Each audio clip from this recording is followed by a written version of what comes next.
Kung first mong nagawa yung first million peso mo on your own, ano feeling?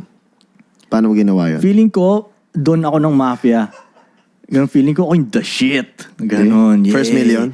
Oh, ganon. Oh, yeah. Utos, bili mo to. Libre kita. Ganon. Minsan ayokong pumili. Kaya Starbucks, ayokong pumila. Libre kita, ikaw pumila para sa akin. Ganon. Feeling ko ganon eh. Tayo lang yan. 1 million pesos lang pala, $20,000 nga lang. Feel ko dati, di ba? Yan. Yun yung mga lesson ko yun dati. Wala lang palang kwenta yun. Pero na-learn ko yung lesson na dahil binlow manifest ko yun eh. Oh, yung first million mo ma-manifest yun? Naranasan ko na blow manifest na winaldas ko siya. Naranasan, may kwento ko kung ganun ba? Sige, nagtapon ka ba ng 1 million? Paano?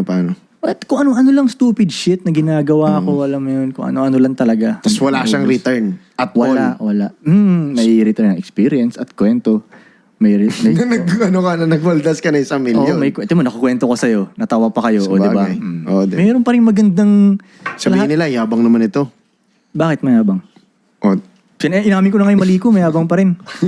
Problema na nila yun. Sila yung ganun mag-isip eh. Di ba? Nagpaka-down to earth na nga ako. Magkamali ako. Di ba? Oh, mayabang pa ba? Din, no? Di ba? Koy, yung daily flight ngayon, hindi namin nakikita. Anong balita sa daily flight? Daily flight, parang anong tirador yan tol eh. Okay. Na parang, okay. pag pinitaw, no? Yan nga rin eh. Yeah. Ano daw kayo ngayon eh? Sold out kayo, so bumibelo kayo ng malala para sa parating ng mga... Yeah. Feeling ko ganun. Yeah. Wala kasi pag lumabas kayo, parang pack take over eh. Pang take over. Ganun ba? Ganun dating mula sa labas na lente? Sa akin, in my algorithm at least, siguro. Dahil, syempre, magko-comment sa YouTube, sa Facebook ko, sa lahat is... Mga nanonood sa akin, nanonood sa'yo, nakikinig sa'yo. Okay. Kung titignan ko yung ibang audience ko, kung ano yung iba nilang kinukonsume, ikaw. Okay. So most of the time, makikita ko talaga na parang kino-comment, suot damit mo, magko-comment, profile picture, ganun. So, yun yung gets, ganun ko siya na-absorb. Kasi pag pumunta ako sa ads, nasa Messenger. Pag pumunta ako sa Facebook, naka-ads din. Makikita ko yung mga nagko-comment sa Facebook, yun yung suot. Makikita ko in reality, putang ina, nakapila sa sasakyan ng UB Express, nakaganon. Or nasa MRT, nakaganon. Yeah. Nasa mall ka, may nakaganon. So, tapos ngayon, nakikita ko, kaya ako natanong, kasi tangina, yung ganong kalakas, ano yung ginagawa nyo pa ngayon para hindi kayo gets? Para hindi mawalan ng pera? Hindi. Para hindi kayo, ganon. Para... May iba pa kami mga diskarte. May iba pa ako mga businesses na hindi lang alam ng mga tao. Bakit importante hindi nila alam? Hindi naman sa importante. Hindi na para saan pa rin para malaman nila. Mag-flex lang ako, magyayabang lang ako. Sabagay. Too much na nga yung yabang ko eh. So, iba hindi nila malaman. Pero pag nalaman nila yun, maastigan sila dun. May ganyan kayo diskarte. Astig. Ganun. Yung finiflex ko, meron pa akong pwedeng i-flex. Ilang % ng buhay mo yung pinapakita mo sa internet? Basically, kung sa libro, table of contents siya.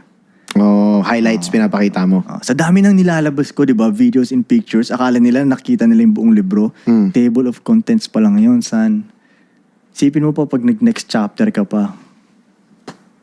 Sabog utak mo dun. Koy, bakit tinitake mo health seriously? Ito, very important to. Bakit ganun ka mag-take ng kino-consume mong food?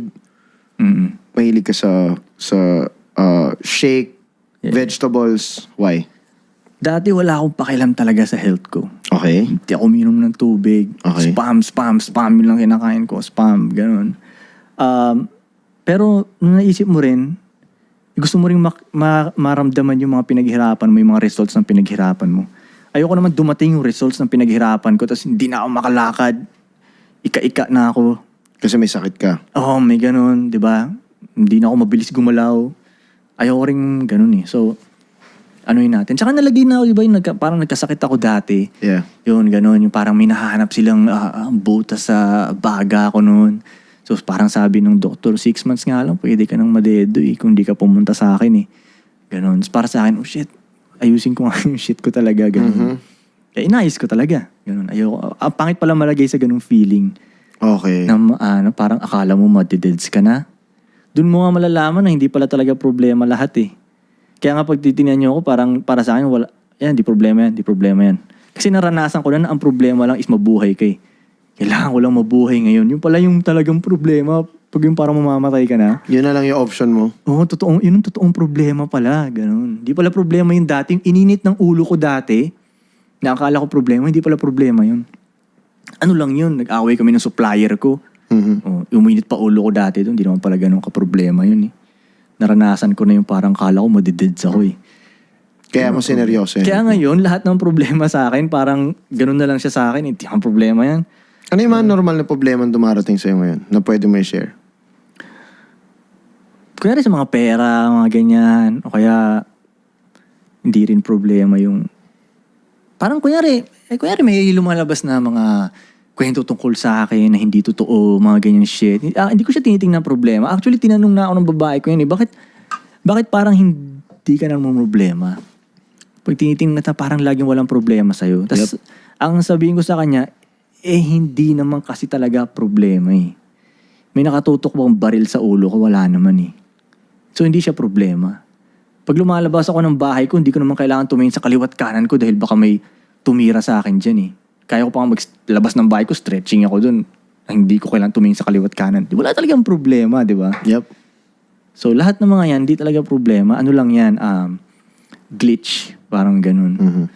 Or something na exciting something. Solve natin yan. Side quest.